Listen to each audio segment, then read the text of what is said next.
Thank you.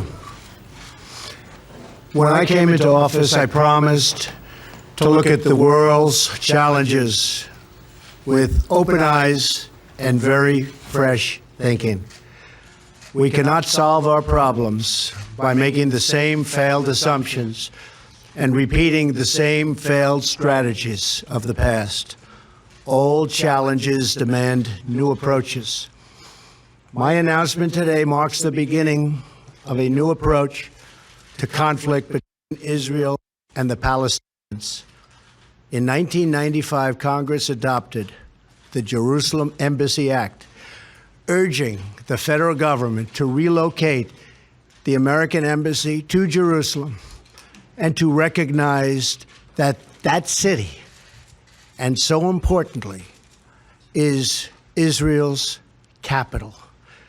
This act passed Congress by an overwhelming bipartisan majority and was reaffirmed by a unanimous vote of the Senate only 6 months ago. Yet for over 20 years, every previous American president has exercised the law's waiver, refusing to move the U.S. Embassy to Jerusalem or to recognize Jerusalem as Israel's capital city. Presidents issued these waivers under the belief that delaying the recognition of Jerusalem would advance the cause of peace. Some say they lacked courage, but they made their best judgments based on facts as they understood them at the time. Nevertheless, the record is in. After more than 2 decades of waivers, we are no closer to a lasting peace agreement between Israel and the Palestinians. It would be folly to assume that repeating the exact same formula would now produce a different or better result. Therefore, I have determined that it is time to officially recognize Jerusalem as the capital of Israel. While previous presidents have made this a major campaign promise, they failed to deliver. Today, I am delivering. I've judged this course of action to be in the best interests of the United States of America and the pursuit of peace between Israel and the Palestinians.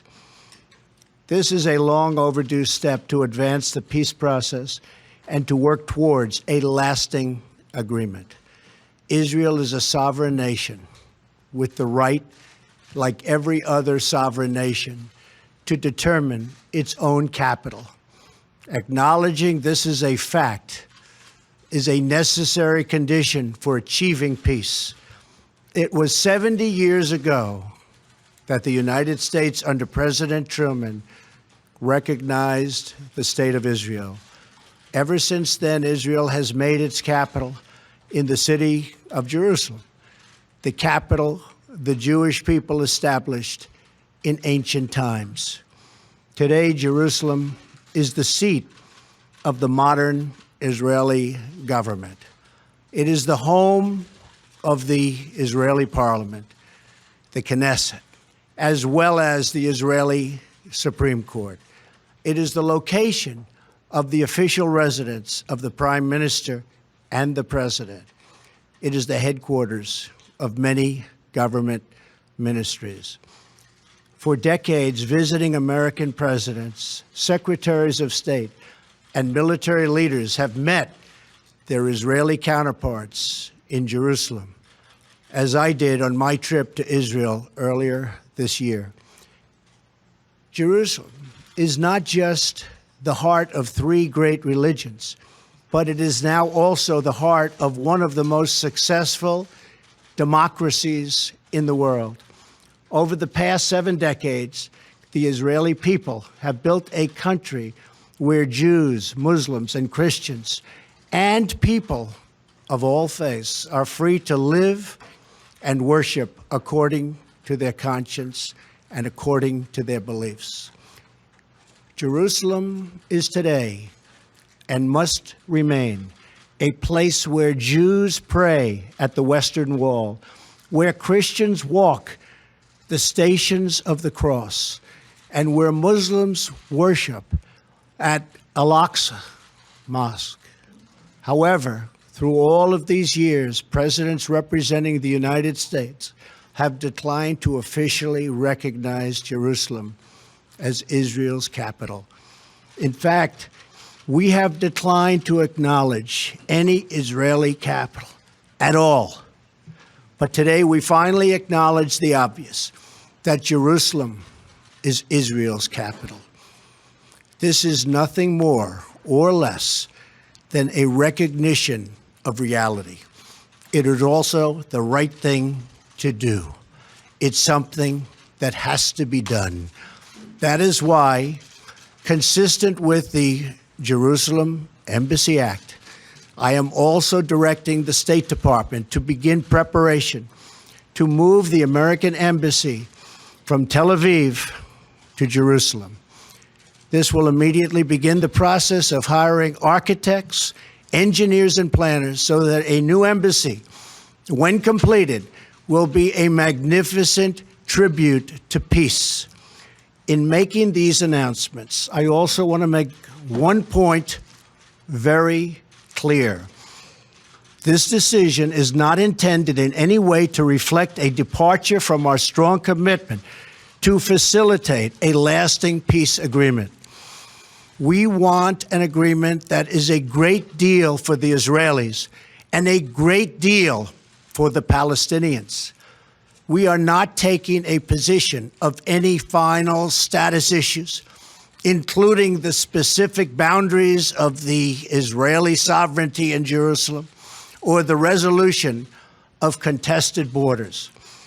Those questions are up to the parties involved. The United States remains deeply committed to helping facilitate a peace agreement that is acceptable to both sides.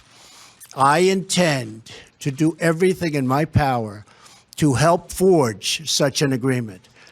Without question, Jerusalem is one of the most sensitive issues in those talks.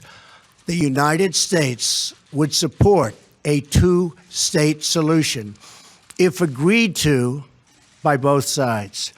In the meantime, I call on all parties to maintain the status quo at Jerusalem's holy sites, including the Temple Mount, also known as Haram al-Sharif.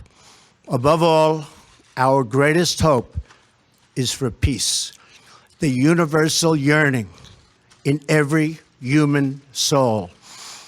With today's action, I reaffirm my administration's longstanding commitment to a future of peace and security for the region. There will, of course, be disagreement and dissent regarding this announcement.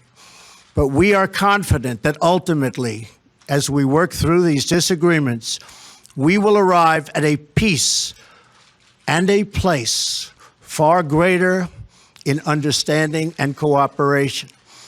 This sacred city should call forth the best in humanity, lifting our sights to what it is possible, not pulling us back and down to the old fights that have become so totally predictable. Peace is never beyond the grasp of those willing to reach it. So today we call for calm, for moderation, and for the voices of tolerance to prevail over the purveyors of hate. Our children should inherit our love, not our conflicts. I repeat the message I delivered at the historic and extraordinary summit in Saudi Arabia earlier this year. The Middle East is a region rich with culture, spirit, and history. Its people are brilliant, proud, and diverse, vibrant, and strong. But the incredible future awaiting this region is held at bay by bloodshed, ignorance, and terror. Vice President Pence will travel to the region in the coming days to reaffirm our commitment to work with partners throughout the Middle East to defeat radicalism that threatens the hopes and dreams of future generations. It is time for the many who desire peace to expel the extremists from their midst. It is time for all civilized nations and people to respond to disagreement with reasoned debate, not violence. And it is time for young and moderate voices all across the Middle East to claim for themselves a bright and beautiful future. So today, let us rededicate ourselves to a path of mutual understanding and respect. Let us rethink old assumptions and open our hearts and minds to possible and possibilities. And finally, I ask the leaders of the region, political and religious, Israeli and Palestinian, Jewish and Christian and Muslim, to join us in the noble quest for lasting peace. Thank you. God bless you. God bless Israel. God bless the Palestinians, and God bless the United States. Thank you very much. Thank you.